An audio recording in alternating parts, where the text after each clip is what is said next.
What is happening? Welcome to the Plus Pitch Podcast, your morning pitching podcast from pitcherlist.com. My name is Nick Pollack. Today is July 25th. Happy Friday.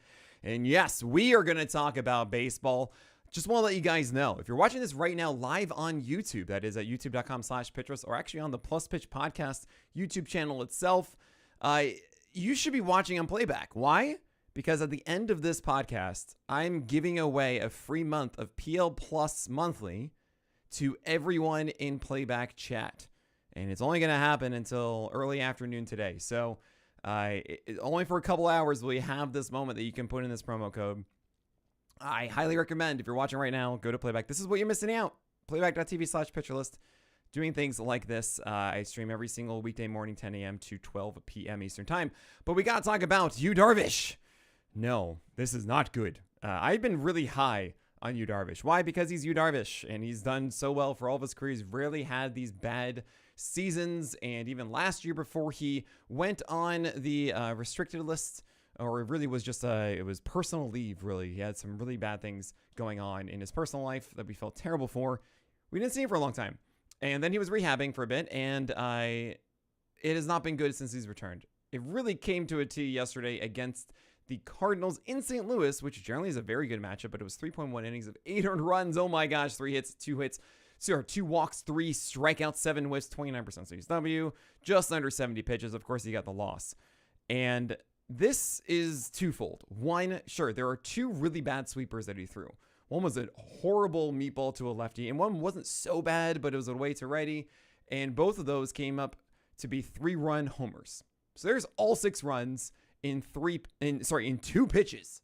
And you really got to think about how much home runs really do affect lines. I say this often, but when it comes to predicting our guy's going to be good or bad, like a lot of times it's just like, well, he allowed a home run or 2 off 2 bad pitches, and that was it sometimes.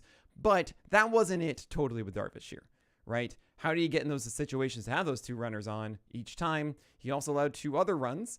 And what's going on here is that he doesn't have anything that he really trusts inside of his arsenal. His sinker was his most thrown pitch yesterday. That should not be thrown 32% of the time. It has 14 inches of horizontal break, which is below average. It's at 93. Nothing suggests that Darvish should be throwing this a third of the time. The reason he did is because it was his strike pitch. And the cutter was thrown just 2 times at 90, 91. The slider in the upper 80s was not thrown too often. The sweeper, as we mentioned, wasn't reliable. He did throw a splitter or 2 that were kind of fine. The curveball got hit at one point, but it was just a really bad choice of using it at that point. In watching Darvish, I get frustrated because he has so many options, and it's almost like the psychology of choice, right? The paralyzation of it, of where you have so many options, so you always feel like you need to keep changing it. And I really have said this a lot, but I feel like Darvish would be best if he just had like 3 pitches he throws the most. Really slider, sweeper, and then you can even say cutter, honestly. Those 3. And then the curve and the 4-seamer and the sinker are all like 10% usage or something like that as surprise pitches, right? Against right-handers, you have the sinker and you go upstairs with the 4-seamer, okay? So you jam guys inside with that, you go there. You have a splitter at times if you want, sure. Then against lefties, you can go 4-seamer if you want a little bit, but you have the splitter also too. You have that slow curve you can surprise guys with. But the real foundation should always be the cutter, and then the slider, and then the sweeper. And it's hard to see this because he just isn't finding that footing. And many times in the past, we've seen that Yu Darvish just kind of figures it out as he goes, right? I remember hearing one person describe it as, he's painting the canvas with the paint coming down, and it's just wherever it flows is just kind of how he flows, which can be very frustrating. There's one thing to know about Darvish, though, is that as a vet and having so many of these seasons before where he's had these peaks and valleys, he will tinker and figure it out, right? Now, do we want to bank that he'll figure it out by next start against the Mets or the one after against the Diamondbacks? Probably not. But then I will say that, yeah, I think he should be good by middle of August. So I don't think you have enough time left in the season to justify holding on to that hope for Darvish if there's something that will help you right now. This is really something that happens in the second half. You have to be moving. If you have questions about starters, the upside to hold needs to be massive for you to really reconsider or consider that over something else in a 12-teamer. So I don't think we're in that situation for Darvish at the moment. I don't know when it's going to come back, but it will at some point. And good luck to everyone who has Darvish at the moment. Eric Lauer was just so much better. It's kind of crazy to me. He went against the Tigers, got the win. 8 innings in 97 pitches. So theoretically could have even gotten the complete game here. 1 earned run, 5 hits, 0 walks, and 6 strikeouts. Incredible. And I watched it. Eric Lauer, did you bribe Koufax or something like that? You know, I'm not going to make a reference. It was ridiculous. He threw so many hittable pitches over the plate, and the Tigers just like, we can't do anything with this. We also saw some really bad swings. I mean, including a 92-mile-per-hour fastball and a 2-strike count away from a right-hander as a lefty. He does not have exceptional horizontal break. It was like, it was a good distance off of the plate, and it was swung at for a whiff, obviously, but it was never a strike, and it just didn't. I mean, maybe he's thinking it's going to be a cutter that comes back over, I guess, but man, you just never really see that. So Lauer is pitching above his head, and now he's going to get Coors and the Dodgers soon. But you can take the chance, maybe. I believe it's the Orioles next on the 29th.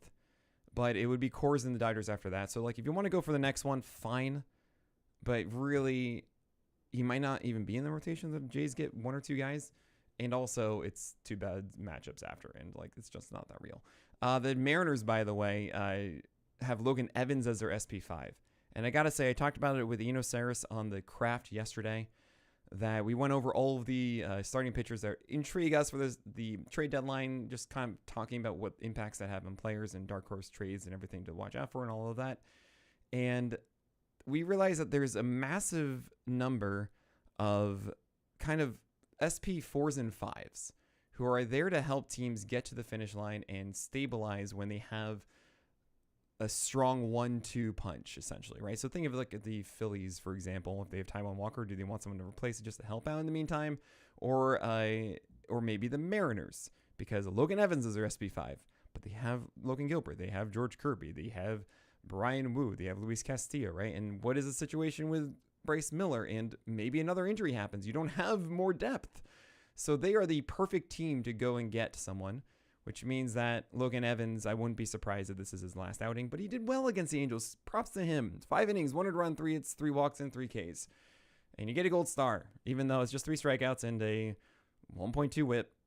At least he had 7 for 22 called strikes in the sweeper, but then again, it was a 55% strike rate. Yeah, there's something to hold on to for Logan Evans. Don't go chase that. Luis Severino was actually very good against the Astros. And I remember actually putting him in the do not start tier and thinking to myself, and I think maybe I slightly expressed it, that like, Severino, hey, he's a sweeper cutter guy. Right-handed lineup with the Astros. Maybe that actually plays into his hand a bit. Nah, Severino is way too inconsistent. And even though it's outside of Sacre Verde, the Astros have also thrown more lefties. And it's just, I'm still not going to do it. Well, whoops. 7 innings of 200 runs with a win. 4 hits, 0 walks, and 8 strikeouts. Fine. He actually did really well, better than usual, with sweepers away, sinkers inside to right-handers. Also had 4-seamers and cutters a line away, which is really nice. Also had cutters help against lefties, the ones that he actually faced. And, man, it was much better than I expected. Now, here's the thing. He's hosting the Mariners in Oakland. Haha, should be. Sacramento. And then he's facing the left-handed Nationals. And you don't want either of those. So, no.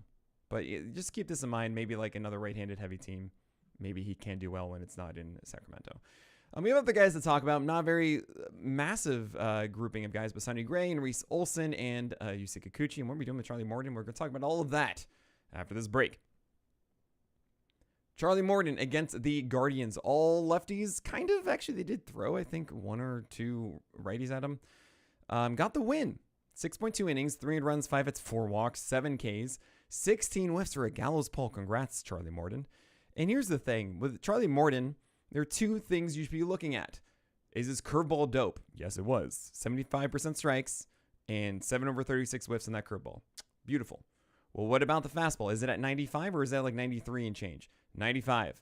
There you go. So when it comes to Charlie Morton, yeah, not great against left-handed lineups because He can jam guys better. His cutter works better against righties, essentially as a slider away. The curveball going away from righties, etc. But fine, we'll take this.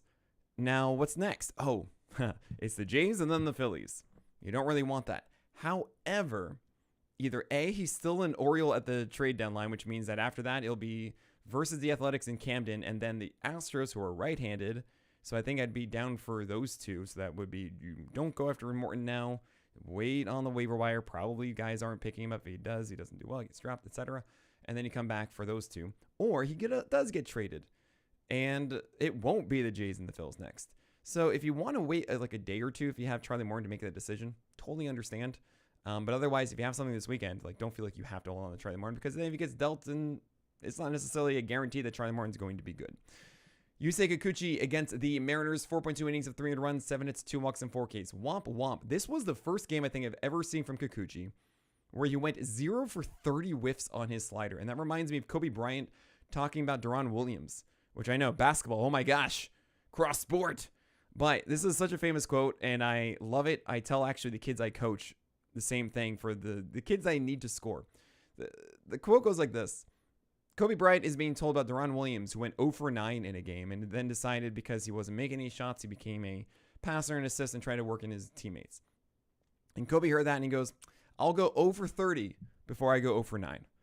And it's because Kobe needs to be the guy who scores. He doesn't believe the team will win if he goes 0 for 9. And also, he believes he'll go 1 for 10 then, right? 2 for 11. So Kikuchi going over 30 whiffs on his slider is like, I mean, yeah, good Kikuchi. Try to fix that slider. Don't give it up, you know? But yeah, not a good outing. Kikuchi is a hipster. We know this. He just goes in and out. He gets the Rangers next. You might still be tempted for that one. The Rangers aren't very good of an offense, so it's up to you. Coin flip. Logan Allen. You have him against the Orioles, 6.1 innings of 400 runs, 7 hits, 0 walks, and 4 Ks. You might have started him because you wanted a poor quality start, and guess what? You had it. You literally had it. 6 innings, 300 runs. And then he returned for the 7th allowed a base runner and was on the hook for the run who scored. So that's 4 runs. Careful Icarus there. He also went 72% four-seamers and 9% sinkers for 80% fastballs. Logan Allen, these are not good fastballs. Don't understand it.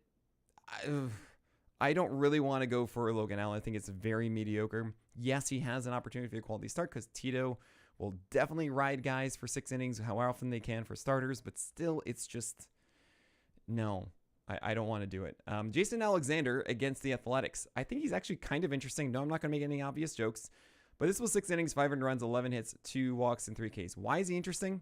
Because his changeup is filthy. 10 over 36 whiffs with 38% usage. He got whiffs on both sides of the plate as well. But there's nothing else.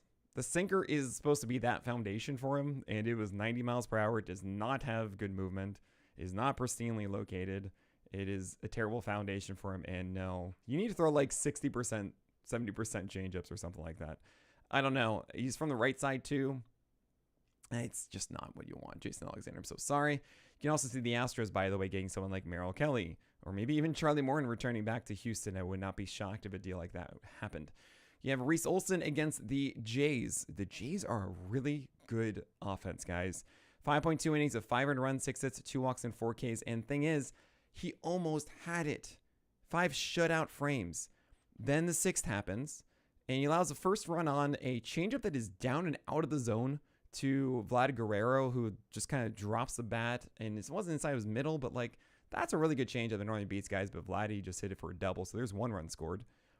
And then he had an out, a man gets on, and then a 3-run shot on a terrible slider. Oh, Reese Olsson, oh my gosh, it was so bad to a righty. It was just right over the middle of the plate. It was so bad. So there's a 3-run shot. And then it's a changeup inside to a lefty that is just not great either. And then another home run, and it's just, oh my gosh, 5 earned runs, and he gets pulled. Ugh, so close. It was against the Jays. Don't judge him for it. Reese Olsson is good. Cool. Okay. And Sonny Gray was opposite you, Darvish. 5 innings, 600 runs, 11 hits, 0 walks, and 5 strikeouts. 37% CSW. He got singled out. Yes, he allowed a pair of home runs, sure, but he got singled out a lot. And here's the thing. We've seen him be Sonny most of the season. He sometimes is gray. These are 2 starts in a row where he's gray, and that all of a sudden sounds alarm bells, right? 1, we just wave off. 2, you're like, okay, hold on, Nick, there's something wrong. I don't think there's really something wrong. I think, honestly, they just got him for 2 starts, right? Maybe he's doing something that helps them. I hate playing the tipping argument. I know I've done it before, but I really don't want to. I think it's just a bad spell for Gray for a moment, okay? Baseball works in weird ways. Do not think that Sonny Gray is cooked now. Just keep rolling with them. All right, that is it for today. Because I have a what we call a papaya inside of the live stream, that is a perfect podcast with no edits. Yes, I'm giving away a free month of PL Plus to everyone in chat. So if you're watching live right now, you got to go over to playback.tv/pitcherlist and get that free month. It's only going to be around for about a couple hours today. That is it. My name is Nick Pollack, and may your BABIPs be low and your strikeouts high.